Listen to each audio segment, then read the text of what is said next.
Hello friends, today we are discussing about the Zollinger-Ellison syndrome. The Zollinger-Ellison syndrome are most discovered by Dr. Robert Zollinger and Dr. Edwin Ellison in 1954.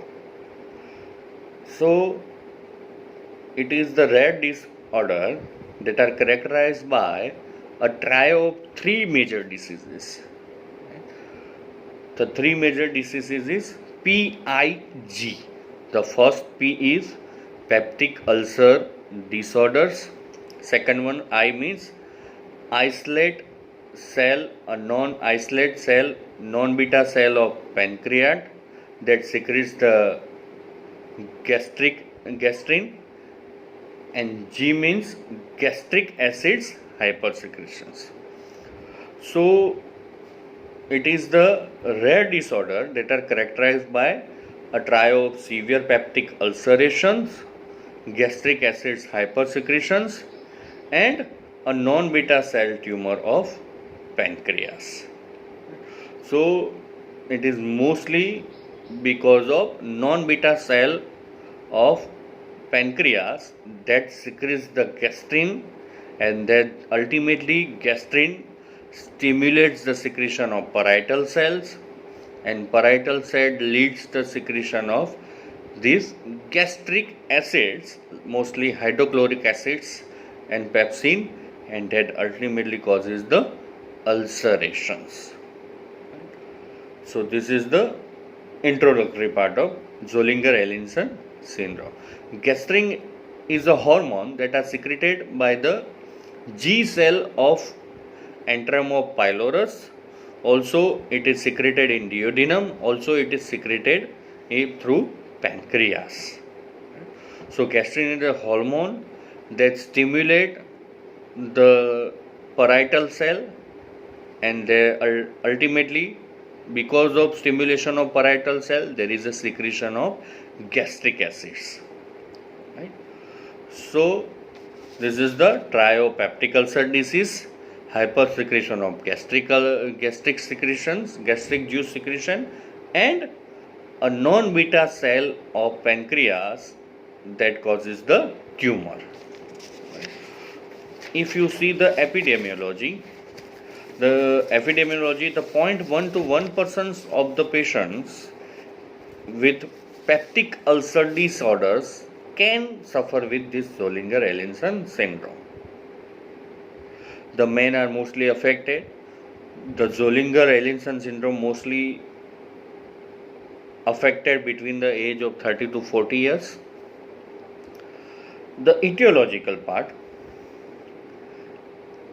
like in definitions, it is mostly because of non-beta isolate cell, gastrin secreting cell of pancreas that stimulate the acid secreting cell of the stomach, that is called parietal cell, and that ultimately leads to secretion of gastric juices that causes consequent mucosal ulcerations.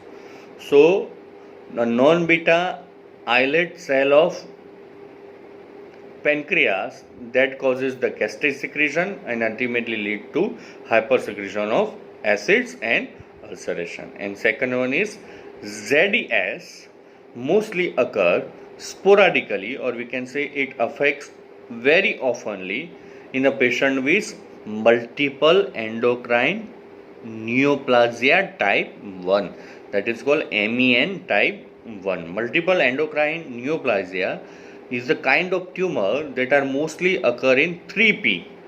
First phase is parathyroid gland, second one is pituitary gland, and third one is area of pancreas. So in MEN, multiple endocrine neoplasia disorder, there is a multiple metaplastic tumor occurs in these three regions: parathyroid gland, pancreas, and pituitary gland. So this Zollinger-Ellison syndrome, the chances of developing of this Zollinger-Ellison syndrome, 60 to 70% can develop this ZE syndrome in MEN type 1 patients. So these are the major cause. That is, first, non-beta cell of islet of pancreas, and second one is that occurs in MEN type 1.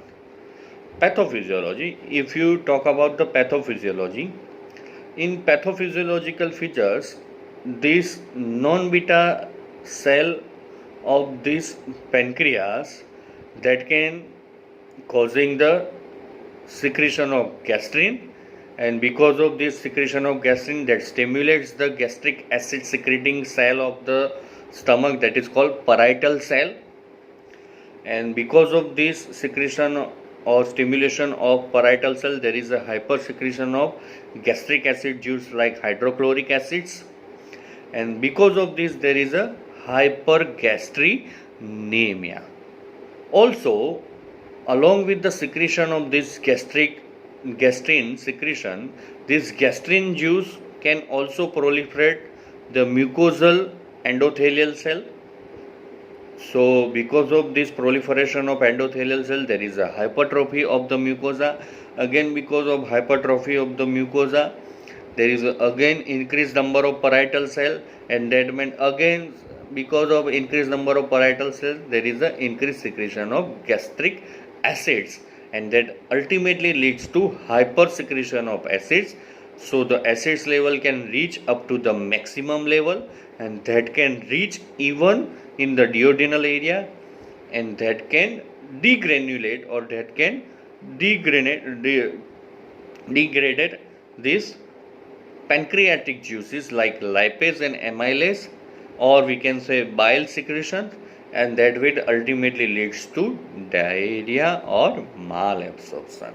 So this is the pathophysiology of Zollinger-Ellison syndrome. If you see the Zollinger-Ellison syndrome, it is mostly occur in the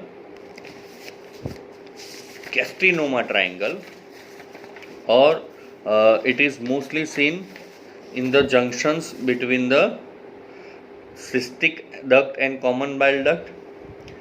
It occurs mostly at the junction of second and third part of duodenum, and it mostly occur in the junction of neck of pancreas. So in Zollinger-Ellison syndrome, this gastrinoma triangle is important. So most of the tumor, 90% of the tumor occurs in this gastrinoma triangle area. Right? So pathology. Now clinical features. There is a epigastric pain, there is a bleeding, there is a poor response to standard ulcers therapy, and failure of medical management, recurrent bleeding, recurrent ulceration, diarrhea and steatorrhea, and ultimately there is a malabsorption and weight loss. These are the clinical features. Now diagnosis. How you can diagnose the Zollinger-Ellison syndrome? Right? So Zollinger-Ellison syndrome can diagnose easily through serum fasting gastric level.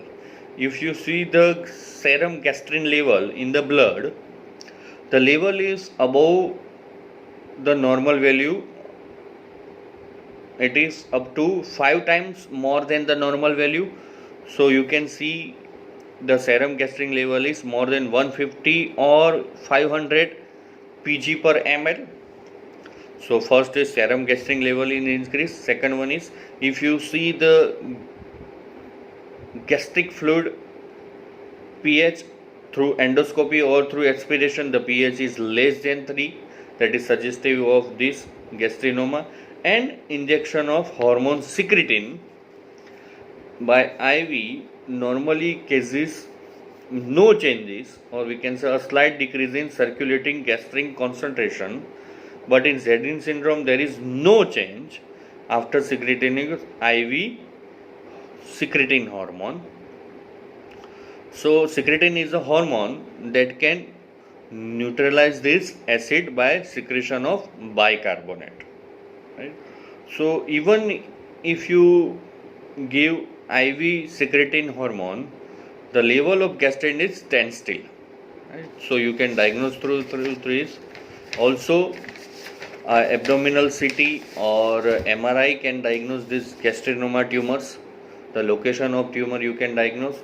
Also through endoscopic ultrascopic sound you can localize the tumors, and somatostatin receptor scintigraphy.